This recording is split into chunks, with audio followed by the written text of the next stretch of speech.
ভারতের বুকে ডক্টর জাকির নায়েক কি সুন্দর করে বলে, কথার মধ্যে কোনো উত্তাপ নাই, গাল নাই, গর্জন নাই, তর্জন নাই, কোনো গ্ল্যামার ছাড়া, কোনো বিজ্ঞাপন ছাড়া একটা টেলিভিশন চলে একটা ব্যক্তি দিয়া, যার দর্শক সংখ্যা কোটি কোটি, এবং তার শ্রোতারা মূর্খ না, যারা শোনে হাইলি এডুকেটেড পারসন, হাজার হাজার বসে বসে তার কথা শোনে। সুবহানাল্লাহ।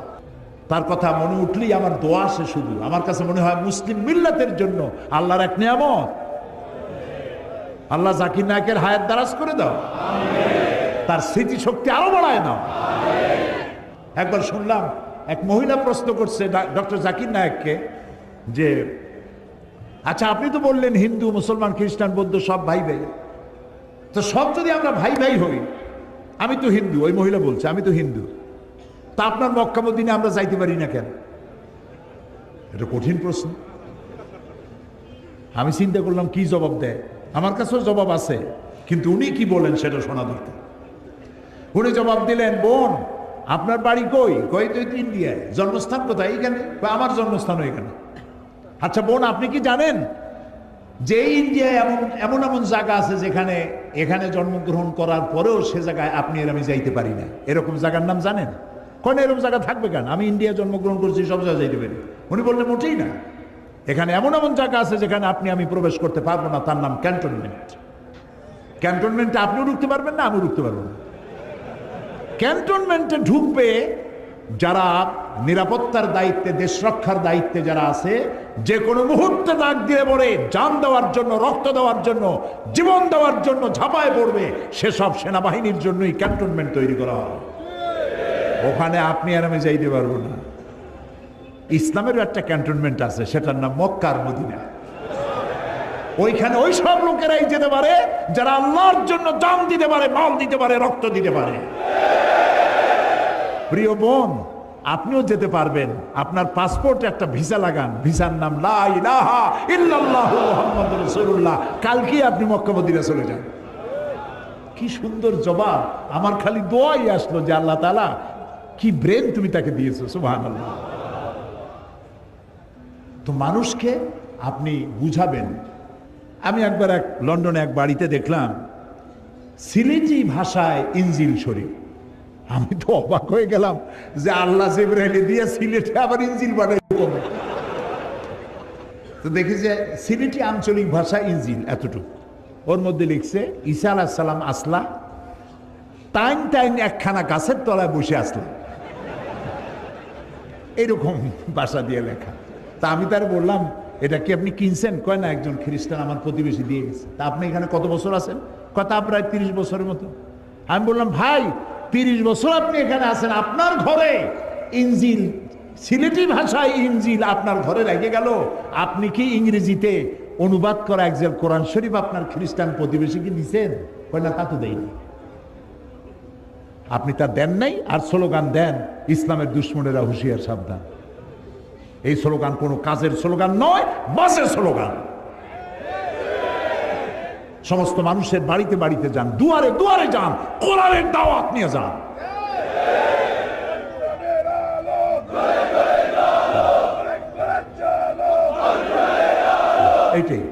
এইটাই স্লোগান, এটাই গ্রহণযোগ্য স্লোগান। কোরআন শরীফ বাংলায় ছাপা কোরআন শরীফ। বললাম, এটা কি আপনি কিনছেন? কয় না, একজন খ্রিস্টান আমার প্রতিবেশী দিয়ে গেছে। তা আপনি এখানে কত বছর আছেন? কথা প্রায় 30 বছরের মতো। আমি বললাম, ভাই 30 বছর আপনি এখানে আছেন, আপনার ঘরে ইনজিল, সিলেটি ভাষায় ইনজিল আপনার ঘরে লেগে গেল, আপনি কি ইংরেজিতে অনুবাদ করা একজন কোরআন শরীফ আপনার খ্রিস্টান প্রতিবেশীকে দিচ্ছেন? কয় না, তা তো দেয়নি। আপনি তা দেন নাই, আর স্লোগান দেন ইসলামের দুশ্মনেরা হুঁশিয়ার সাবধান। এই স্লোগান কোনো কাজের স্লোগান নয়, বাজে স্লোগান। সমস্ত মানুষের বাড়িতে বাড়িতে যান, দুয়ারে দুয়ারে যান, কোরআনের দাওয়াত নিয়ে যান।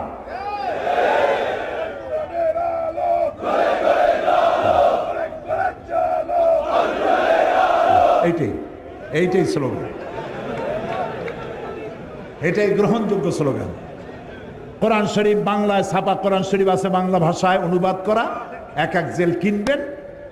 যে ব্যক্তি কোরআন ইসলামকে মৌলবাদ বলে, জঙ্গিবাদ বলে, একজন কোরআন শরীফ তাকে হাদিয়া দিয়ে আসবেন। ভাই জঙ্গিবাদ না মৌলবাদ তুমি নিজে একটু পড়ে বোঝো, ভাই তোমার পায়ে ধরি, পয়সা দেওয়া লাগবে না, দিয়ে গেলাম, তুমি পড়ো। পারবেন? কোন না পারবেন? নামাজের হাকিকত, রোজার হাকিকত, ইমানের হাকিকত, ইসলাম পরিচিতি, সত্যের সাক্ষ্য, বুনিয়াদী শিক্ষা, একমাত্র ধর্ম, ভাঙ্গা গড়া, এই ছোট্ট ছোট্ট বই, এক একটা বই এক একটা বিপ্লব সৃষ্টি করে দিতে পারে। এসব বইগুলি কেনেন, মানুষকে হাদিয়া দেন। বই চাইতে উত্তম হাদিয়া পৃথিবীতে আর কিছু নাই। যত গল্পগুজবের বই, এই যে 21শে ফেব্রুয়ারি বই মেলা, খারাপ না, বাংলা ভাষার চর্চা হচ্ছে। বাংলা ভাষা আমার মায়ের ভাষা, আর ভাষা হচ্ছে নিয়ামত। ওমিন আয়াতিহি ইখতিলাফে আলসিনাতিকুম ওয়া আলওয়ানুকুম। আল্লাহ তাআলার নিদর্শনাবলীর মধ্যে এটাও নিদর্শন যে তিনি অনেক ভাষার সৃষ্টি করেছেন, অনেক রঙের মানুষও সৃষ্টি করেছেন। সৈয়দ মুজতবা আলী, বাড়ি বোধহয় মৌলভীবাজারে, মারা গেছেন। খুব সুন্দর সুন্দর বই লিখে গেছেন তিনি লিখছেন বাংলা ভাষার জন্ম হয়েছে নদিয়া শান্তিপুরে, চট্টগ্রামে বাংলা ভাষা ইন্তেকাল ফরমাইয়েছে, কুলখানি হয়েছে নোয়াখালীতে, 40 হয়েছে সিলেটে। রাগ করতেছেন না তো? আপনাদের লোকেরা লিখছে, আমি লিখিনি। সৈয়দ মুজতবা আলীর লেখা। বাংলা ভাষা আমার মায়ের ভাষা, আমি গর্ব করতে পারি আমার ভাষা পৃথিবীর আরবির পরেই আমার কাছে সব থেকে বেশি মর্যাদার ভাষা আমার মায়ের ভাষা, বাংলা ভাষা। 21শে ফেব্রুয়ারি উপলক্ষে বই মেলা হয়েছে। কয়টা ইসলামী দোকান সেখানে জায়গা পেয়েছে আমি জানি না। সমস্ত গল্পের বই আছে, নাটকের বই আছে। গল্প আর নাটক কি শিখায়? রাজার মেয়ের সাথে কোতোয়ালের ছেলের বন্ধুত্ব হলো, প্রেম, গভীর প্রেম, গাঢ়। এই প্রেমে দুজন পাগল, রাত নাই দিন নাই, তারা 10 দিগন্তে দিল উড়াল। তারপরে কি হলো, তারপরে কি হলো, তারপরে কি হলো, তারপরে কিছুই হলো না, বই শেষ হয়ে গেল। লা হাওলা ওয়ালা কুওয়াতা ইল্লা বিল্লাহ। এই বই পড়িয়া কি লাভ আপনি বলেন আমাকে? কি লাভ? কি শিখলেন? তারপরে কবিতার বই। আগে তো কবিতা ছিল, কি সুন্দর সুন্দর কবিতা ছিল। মসজিদেরই পাশে আমার কবর দিও ভাই, যেন সকাল সন্ধে মুয়াজ্জিনের আজান শুনতে পাই। রবীন্দ্রনাথের 2 বিঘা কবিতা পড়ে আমি ছোটবেলায় কেঁদেছি। 2 বিঘা জমিন, এত সুন্দর কবিতা আমার মনে নেই এখন, আমি পড়ে কাঁদছি। তার কাবুলিওয়ালা গল্প পড়ে কাঁদছি। বাংলা ভাষার এগুলি শ্রেষ্ঠ সম্পদ, এগুলির মধ্যে শেখার আছে। এই কবিতার ছন্দ ছিল, তাল ছিল। এখনকার কবিতা কি? এগুলো কবিতা না বলে কবিতা বলা যায়। গদ্যের গ আর কবিতার বিতা, দুইটা মিলে কবিতা, তো কবিতা হয়ে গেছে। কিরকম? সিলেট দিয়া মাজার জিয়ারতে চললাম, শকুন আর কাকেরা তখন মৌলভীবাজার দিয়া সুনামগঞ্জ যাচ্ছিল, আর লন্ডনে তখন তুষারপাত হচ্ছিল -6। এই কবিতার আগাও নাই, মাথাও নাই। এইসব বই বিক্রি হচ্ছে, দেধারসে বিক্রি হচ্ছে। প্রিয় ভাই সব, কোরআন পড়েন, হাদিস পড়েন, ইসলামী সাহিত্য পড়েন, ইতিহাস পড়েন, ভূগোল পড়েন, বিজ্ঞান পড়েন, জ্ঞানকে সমৃদ্ধ করেন। গল্প নাটক আপনাকে কিচ্ছু শিখাবে না। আপনাকে শেখাবে ইতিহাস, শিখাবে ভূগোল, শিখাবে সংস্কৃতি, শিখাবে আপনাকে নতুন প্রযুক্তি, শিখাবে কম্পিউটার, ইমেইল, ইন্টারনেট, ওয়েবসাইট। এগুলি আপনাকে শেখাবে, শিক্ষা দেবে গোটা দুনিয়া। আনলিমিটেড পেজ খুঁজে পাবেন। মাসলা মাসাইলের ব্যাপারে কিছু তালাশ করবেন, বাটন টিপবেন, হাজার হাজার মাসলা বেরিয়ে আসবে, আয়াত আসবে, হাদিস আসবে। শিখতে থাকেন, কোরআন শেখেন, হাদিস শেখেন। এই জন্য বলছিলাম যে যখনই আপনি মানুষকে দিনের এসব দাওয়াত দিবেন, তখন আপনার বিরুদ্ধে কিছু কথাবার্তা উঠবে। যত কথা উঠুক, আপনি সে কথায় কান দিবেন না, আপনি সবর ইখতিয়ার করবেন। কি করবেন বলেন? সবর। আমার কোনো শত্রু নাই, সবাই আমার বন্ধু হবে। আলহামদুলিল্লাহ বলেন। আমি কারোর সাথে শত্রুতা করতে চাই না, সকলকেই বন্ধুত্বের হাত বিস্তার করে দিতে চাই। যুবকেরা, তরুণেরা, ইসলাম তোমাদের শ্রেষ্ঠ আশ্রয়স্থল। ইসলাম তোমার চরিত্র গড়ে দিতে চায়। ইসলাম তোমার সুন্দর ভবিষ্যৎ বিনির্মাণ করতে চায়, ইসলাম তোমাকে পৃথিবীতে প্রতিষ্ঠিত করতে চায়, কিয়ামতের দিন তোমাকে দিয়ে আল্লাহ তাআলা তার জান্নাত ভরে দিতে চান।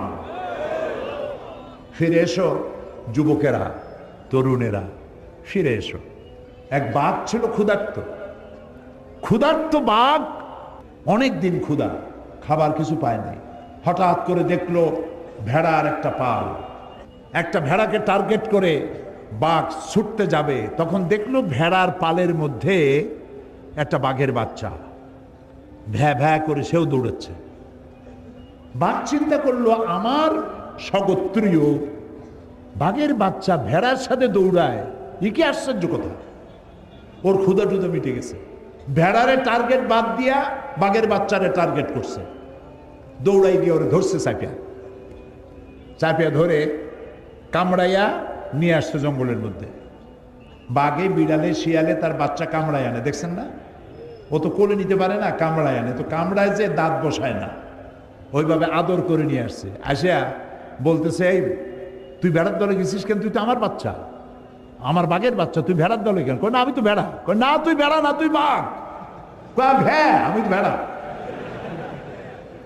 মানে ছোট্ট অবস্থায় এর একজন লোক শিকার করতে গিয়ে পাইছিল, আনিয়া ভেড়ার মধ্যে প্রতিপালন করেছে। ভেড়ার দুধ খাইয়া বড় হয়েছে, ভেড়ার গুতা খায় আর বলে যে আল্লাহ এত গুতা খাই আমি। ও যে বাঘ তা তো বোঝে না, ওরে বিশ্বাসই করাতে পারতেছে না বাঘ যে তুই বাঘ। সে কয় না আমি ভেড়া। আচ্ছা, এরপর একটা কুয়ার কাছে নিছে, যাইয়া কুয়ার কাছে গিয়ে বলে, আচ্ছা টাকা তো পানির দিকে তাকা। তো তাকাইছে, কেউ দেখতো তো আমার ছবি আর তোর ছবি পড়ছে না পানির মধ্যে? তা তো পড়ছে। দাঁতগুলো বাইর কর, তোর দাঁত আর আমার দাঁত ধারালা দাঁত কিনা? কয় তা তো ধারালা দাঁত। আমার চোখ আর তোর চোখ দুটো বড় কিনা? বলে তা তো বড়। আমার গা যেমন হলুদ আর কালো ডোরা ডোরা আছে, তোর গা আছে না ওরকম বাংলা লিঙ্কের মতো গা আছে। তোর নখর বাইর কর, এই থাবার মধ্যে নখ আছে, বাইর কর। তো বাইর করলো, তো দেখলো যে হ্যাঁ তার মধ্যে আমার মধ্যেও তো নখ আছে। তুই ভেড়া না, এখন বুঝছিস তুই বাঘ। তুই ভেড়ার গুতা খাস কেন? তুই হুঙ্কার মার, ভেড়ার পাল দৌড়ে চলে যাবে। আমি আজ সিলেটের যুবক মুসলমানদেরকে বলতে চাই, তুমি ভেড়ার বাচ্চা নও, তুমি সিংহের বাচ্চা, খালিদ বিন ওলীদের সন্তান, তুমি শাহজালালের সন্তান, তুমি শাহ মখদুমের সন্তান।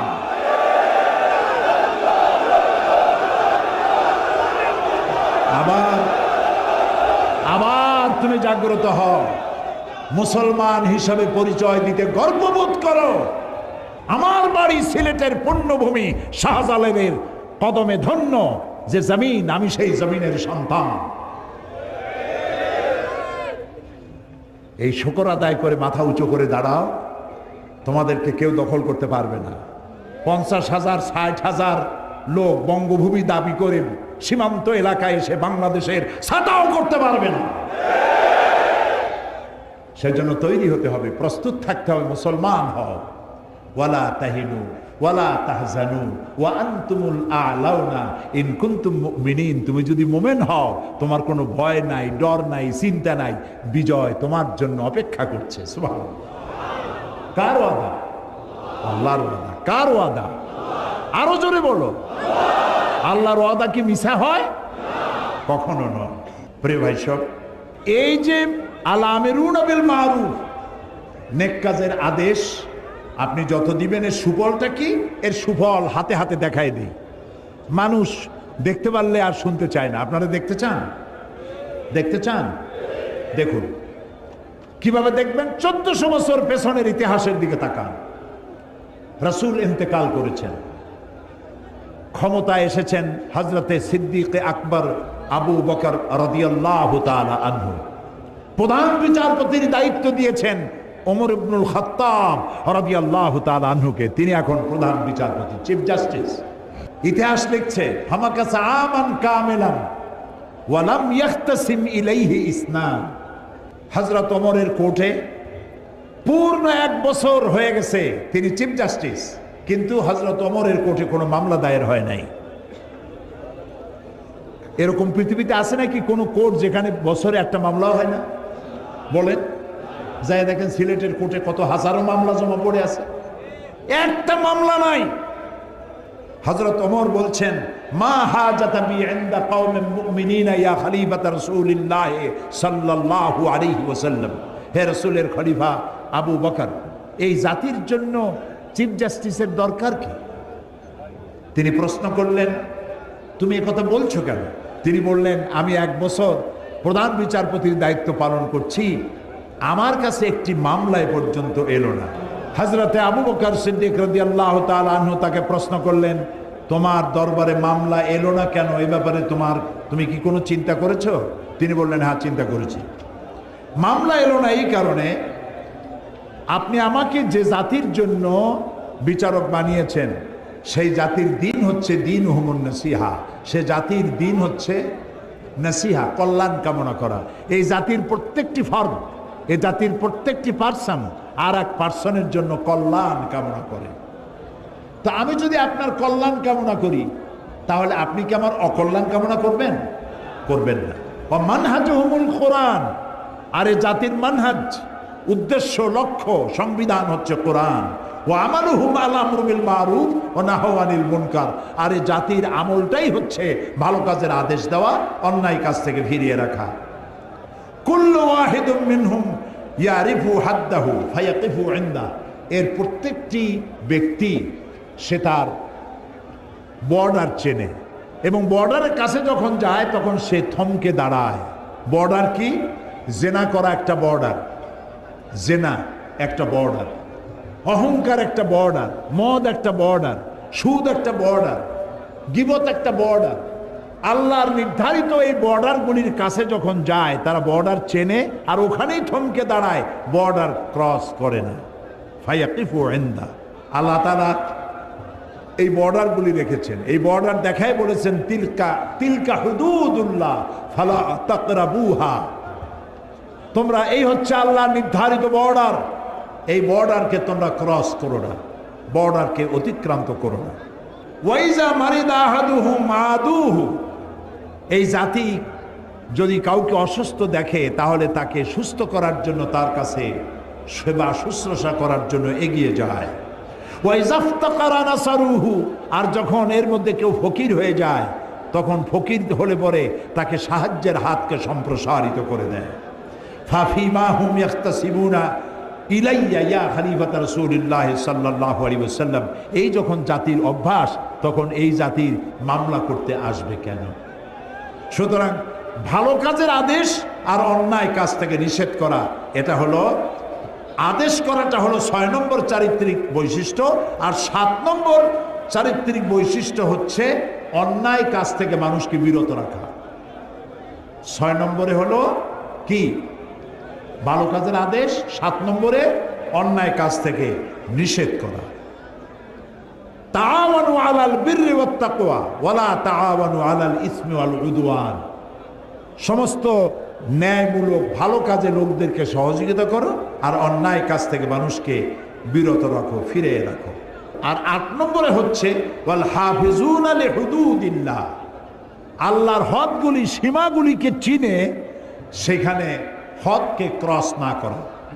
লন্ডনে এবং আমেরিকা আমি দেখেছি, রাত 2:30 3টায় গাড়িতে যাচ্ছি, ড্রাইভার সিলেটি একজন মালিক, তার নিজের গাড়ি নিজে চালায়, ওখানে ড্রাইভার রাখার, কাজের লোক রাখার এত পয়সা কোথায়?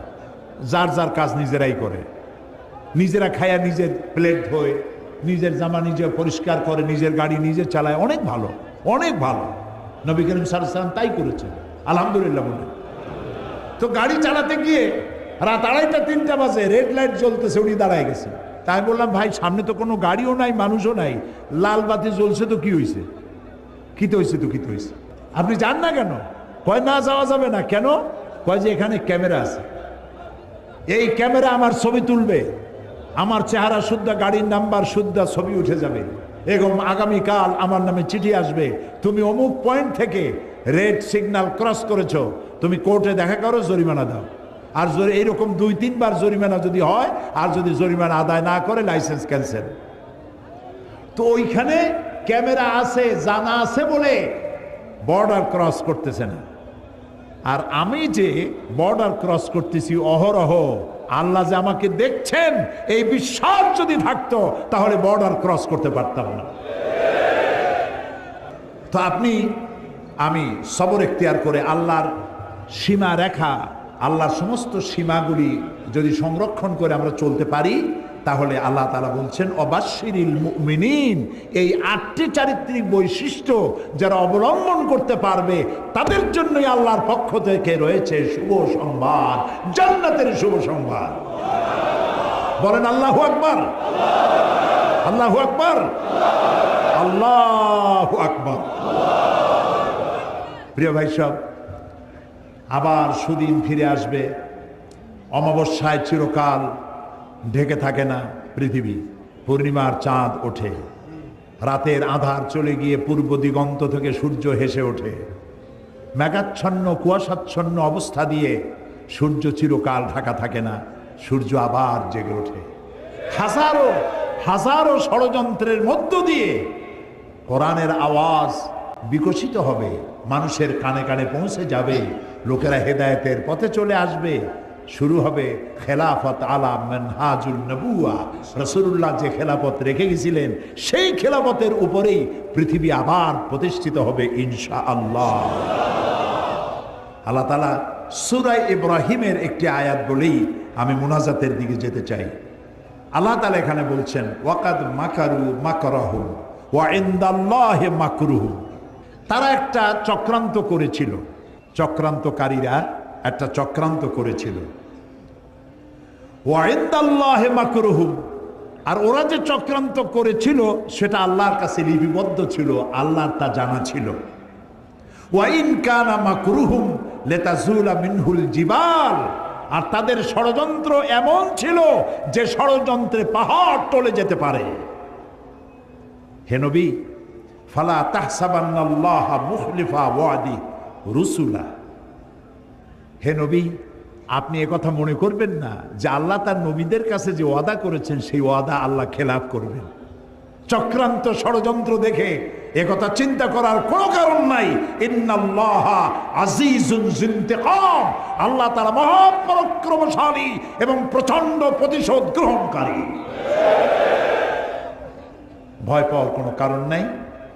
সিলেটের প্রাণবন্ত দামাল ছেলেরা, তোমাদের সমস্ত শরীরে যাদের রক্ত ডগবগ করে যৌবনের মুসলিম রক্ত, কোরআন সম্পর্কে ধারণা নাই, দোষ তোমার না, দোষ হচ্ছে সিস্টেম অফ এডুকেশনের, লেখাপড়ার দোষ। সিলেবাসে এখন ধর্মকে ঐচ্ছিক করতে চাচ্ছে, কত বড় কপাল পোড়া। আল্লাহ রহম করুক, বলি আমিন, বলি আমিন। আপনার ছেলে ছোটবেলায় আলিফ জাবর আ, বা জাবর বা, তা জাবর তা এগুলি পড়তে পারবে না। ক্লাস 8-এর পরে, ক্লাস 1 থেকে 8 পর্যন্ত আলিফ বা তা সা সূরা ফাতিহা কিছুই পড়ানো হবে না। এটা থাকবে ঐচ্ছিক, অপশনাল, পড়লেও পড়তে পারেন, না পড়লেও না পড়তে পারেন। আর ক্লাস 8-এর পরে গিয়ে কি আলহামদুলিল্লাহ রাব্বিল আলামিন পড়তে ইচ্ছে করবে? আহারে, এই সর্বনাশ করবেন না, আল্লাহর হস্তে করবেন না। ছেলে মেয়েদেরকে বাল্য অবস্থা থেকে ধর্মীয় শিক্ষায় শিক্ষিত করুন, কোরআন শিখান। যুবকেরা, তোমরা মনে করেছো বিজ্ঞান অনেক বড় ব্যাপার আর ইসলাম কোরআন অনেক নিচের ব্যাপার। না, বিজ্ঞান মানে কি? বিজ্ঞান মানে হলো বিশেষ জ্ঞান, বিশেষ জ্ঞান।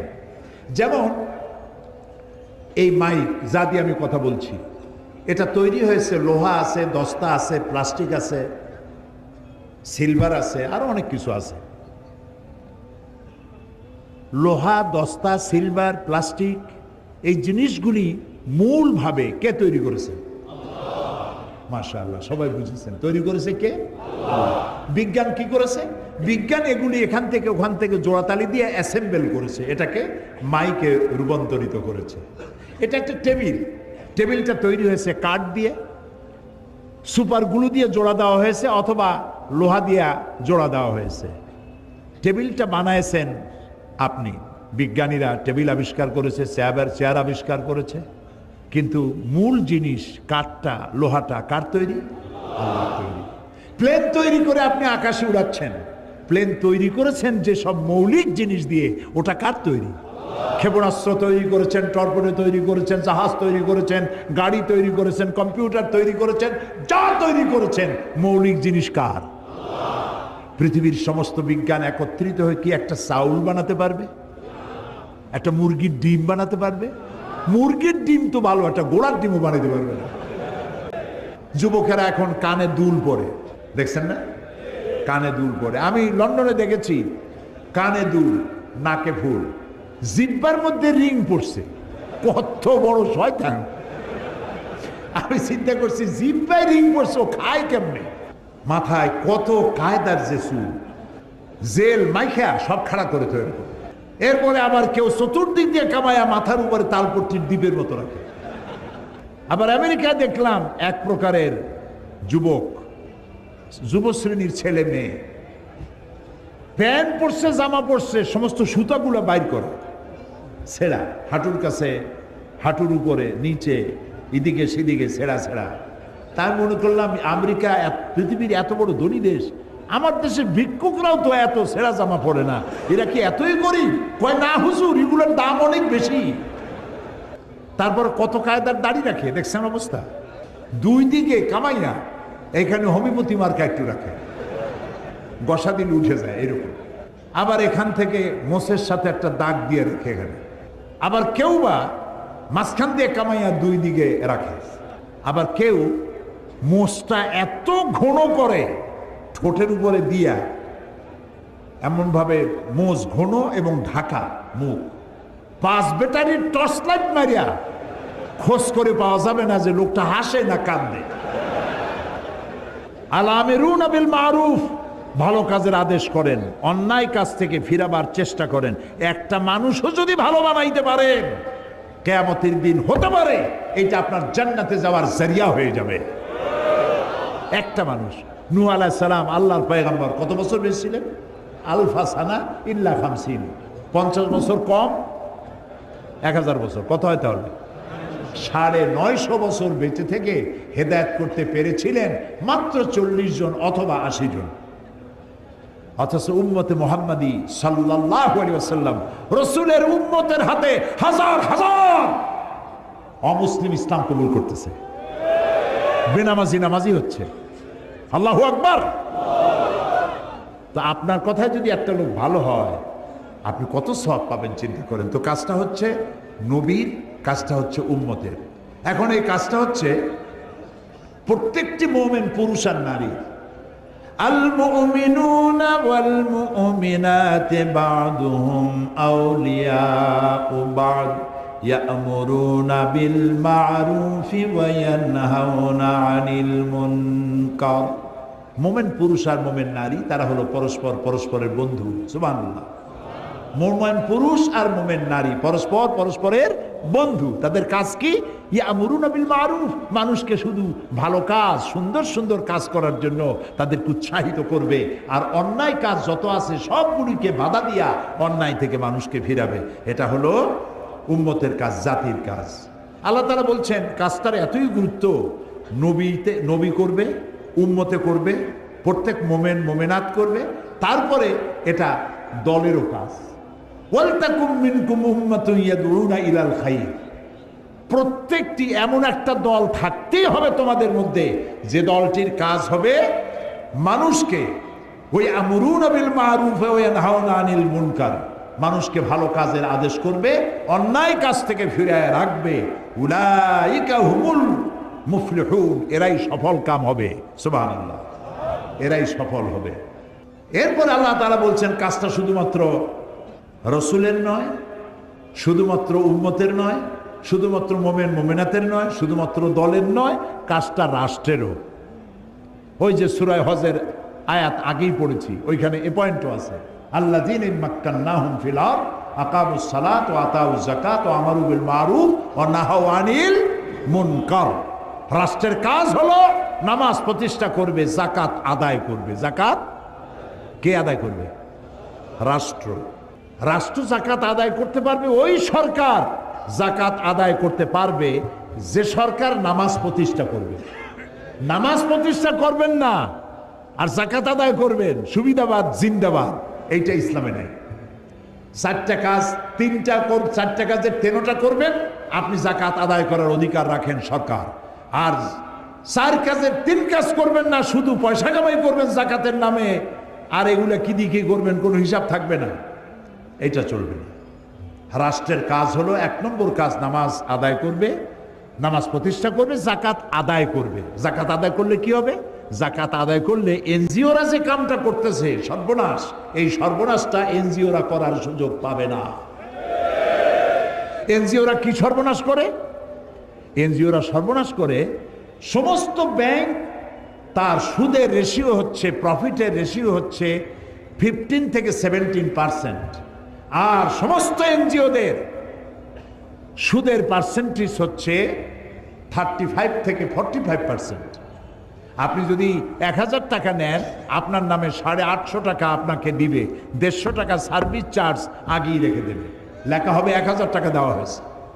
আর কিস্তি পরিশোধ করতে হবে প্রতি সপ্তাহে সপ্তাহে, দিতে দিতে কয়েক হাজার দেওয়ার পরেও ওই প্রথম 1000 টাকা শেষ হবে না। এনজিওরা সুযোগ নিয়েছে, জাকাত আদায় করেন না বলে এই সুযোগটা তারা নিয়েছে।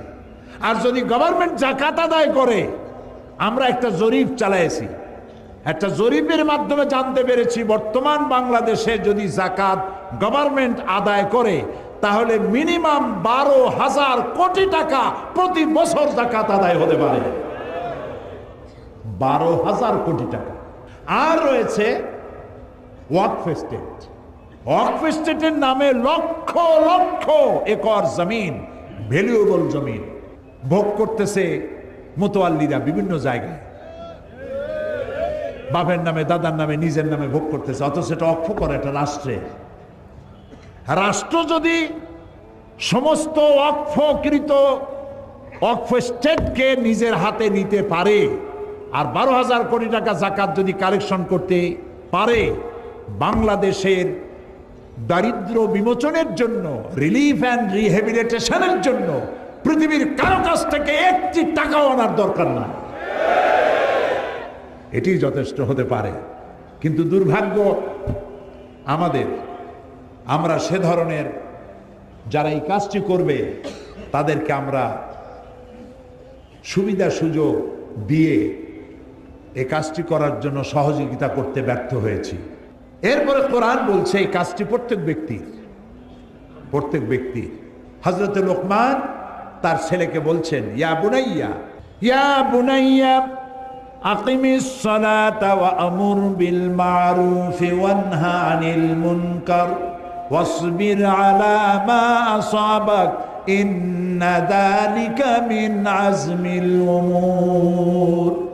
হে প্রিয় বৎস, নামাজকে প্রতিষ্ঠা করো, আকিমিস সালাত ওয়া আমুর বিল মারুফ, ভালো কাজের আদেশ করো, আর সমস্ত অন্যায় কাজ থেকে মানুষকে ফিরাও। ওয়াসবির আলা মা আসাবাক, আর এই কাজ করতে গেলে বিপদ আসবে, সেই বিপদে ধৈর্য ধারণ করবা। আপনি যখন মানুষকে ভালো কাজের আদেশ করবেন, অন্যায় কাজ থেকে ফিরতে বলবেন, সে তখন আপনার বিরুদ্ধে ক্ষেপে আসবে। আমরা মানুষকে আল্লাহর জান্নাতের দিকে ডাকি, ঠিক না? এই যে 3 দিন ডাকলাম, 3 দিন কথা বললাম, আমার বাপের কথা বলছি, ফরিদউদ্দিন চৌধুরী সাহেব তার দাদার কথা বলছে, কোন মৌলানা সাহেব তার গোষ্ঠীর কথা কইছে, কার কথা বলেছি? আমরা ডাকি আল্লাহর দিকে। আর যারা আমাদেরকে বরদাস্ত করতে পারে না তারা বলে এগুলো স্বাধীনতা বিরোধী। আমরা আল্লাহর দিকে মানুষকে ডাকি কোরআনের পন্থায়। ওরা কয় যে কোরআনের অপব্যাখ্যা করে। ওরে জিজ্ঞেস করা দরকার, বাবা তুমি কি ব্যাখ্যা জানো? ব্যাখ্যা জানলে না তুমি অপব্যাখ্যা বলতে পারো। তুমি তো ব্যাখ্যাই জানো না, তুমি তো কোরআন পড়তেও জানো না। তুমি কি সূরা ফাতিহা পড়তে পারো? এই যে মাতবাড়ি করো, বড় বড় ফিচার লেখো, কলামিস্ট লন্ডন থেকে লিখে লিখে পাঠায়, তারপর এখান থেকে লেখে, কত টাকার বিনিময়ে লেখো, কেউ টের না পাইলেও একজন টের পান। তিনি কে? তিনি কে? আল্লাহ রাব্বুল আলামিন। সুতরাং আমাদেরকে মানুষকে ভালো কাজের জন্য আদেশ করতে হবে এবং অন্যায় কাজ থেকে ফিরাতে হবে। হযরত লোকমান বলছেন এই কাজটা করতে গেলে বিপদ আসবে, এই কাজটা করতে গেলে বিপদ আসবে, সে তোমার বাধা দেবে, এই যে আজে বাজে কথা বলবে। তখন ওয়াসবির আলা মা আসাবাক, যখন বিপদ আসবে বিপদে ধৈর্য ধারণ করবা। হযরতে ইমাম গাজ্জালি তার ইহয়া উলুমুদ্দিন কিতাবের মধ্যে লিখেছেন, সবর শব্দটা আল্লাহ তাআলা কোরআন শরীফে 70 বার ব্যবহার করেছেন। আল্লামা ইমাম ইবনে কাইয়িম তিনি তার কিতাবে লিখেছেন, আল্লাহ তাআলা কোরআন শরীফে সবর শব্দটি 90 বার এনেছেন। ধৈর্য ধরলেই তুমি এর সুফল পাবে। তোমার গালি দিলে গালির জবাব গালি দিয়ে দিও না, ইনফা বিল্লাতি হিয়া আহসান। তুমি মানুষের মন্দের জবাব ভালো দিয়ে দাও, তাহলে তোমার দিকে লোকেরা আকৃষ্ট হবে। কোন জোশের কথা শুনলেই ইসলামের শত্রুরা সাবধান, ভেঙে ফেলবো, ঠ্যাং উল্টাই দেবো, এইগুলো কি স্লোগান আপনারা দেন? দরকারটা কি? কোন শত্রু নাই, সবাইকে বন্ধু বানান। আমি সকলের সাথে বন্ধুত্ব করতে চাই, ইসলামের বাণী শোনাতে চাই। দেখছেন